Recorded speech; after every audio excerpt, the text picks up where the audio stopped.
Agar siz har xil reklama maslahatlarga quloq soladigan bo'lsangiz, siz ham zuddan aziyat chekasiz, ya'ni allergik reaksiyalardan, toshmalardan, boshqa har xil zamburug'li kasalliklardan aziyat chekasiz. Assalomu alaykum. Bir qator savollar kelib tushgan. Men shularni ko'p YouTube'da, Instagram'da, Telegram'da kommentariylarda savollar qoldirishadi. Shularga bir o'rni kelganda javob berib o'tamiz. Umumiy juda ham ko'p razreklamirованный deymiz, ya'ni juda ham ko'p reklamalarga chiqib ketgan, ko'pchilik insonlarni bilib bilmasdan xarid qilyapti. Uni u xudo haqida hech qanaqa informatsiya bo'lmay turib xarid qilinayotgan pariklar haqida qisqacha gapirib beraman. Pariklar o'zi odatda insonning imijini, ko'rinishini ma'lum bir vaqtda tashqi ko'rinishida o'sha jozibadorlik, estetik ko'rinishda bir yaxshi, chiroyli tomondan ko'rsatish uchun xizmat qiladigan bir vosita.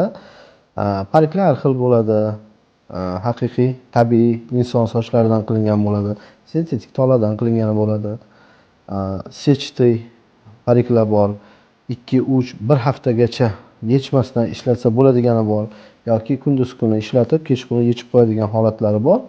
Lekin afsuski, hozir oxirgi vaqtda moda bo'lib ketgan yangi tip pariklar bular kley osnovada, boshqa o'sha kley o'zi tonki kleysi bor, sechtiy osnovasi bor. Unda tabiiy inson sochlari ko'pincha ishlatiladi.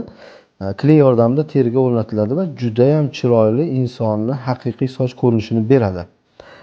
Lekin mana shuni noto'g'ri ishlatish ko'p muammolarga olib kelyapti. Allergik reaksiyalar, teridagi har xil toshmalarga olib kelyapti. Zud etc. Xo'sh, men nima demoqchiman pariklar haqida? Parik iloji yo'q holatlarda ishlatiladi. Meditsina bu narsani rekomendovat qiladi, ya'ni biz maslahat beramiz. Universalniy alopetsiyada yoki androgenetik alopetsiyada bemalol parik ishlatishingiz mumkin. Faqat buni qonun qoidasi bilan. Parik ishlatiladi, kechqurun yechib qo'yilishi kerak. Bu обязательно, bu hamma turdagi pariklarga taalluqli bo'lgan holat.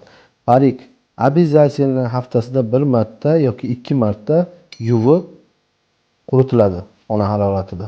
Ya'ni toza tutiladi parik, chunki bu boshga kiyadigan kiyim hisoblanadi. Parik agar kley osnovada bo'ladigan bo'lsa, 3 sutkadan ortiq boshda turmasligi kerak bo'ladi va buni yechgandan keyin kleyli parikni 3 sutka ishlatgandan keyin yechasiz. 1 sutka teriga dam berib, определенный питательный mazlarni surkaysiz bosh terisiga. 1 kundan keyin yana 3 kun taqishingiz mumkin. Mana shu yodlaringizdan ko'tarilmasin. Agar siz har xil reklama, har xil maslahatlarga quloq soladigan bo'lsangiz, ko'plab bizga keladigan o'sha insonlardagi muammo bilan sizda ham muammo bo'ladi. Siz ham zuddan aziyat chekasiz, ya'ni allergik reaksiyalardan, toshmalardan, boshqa har xil zamburug'li kasalliklardan aziyat chekasiz va o'sha bitta muammongiz ikkitaga aylanadi va bu bizga ham, siz uchun ham bir noqulay holat. Ya'ni boshingizni tozaligini, gigiyenik holatini to'g'ri saqlashning yo'li bu parikni to'g'ri tanlash va to'g'ri ishlatish.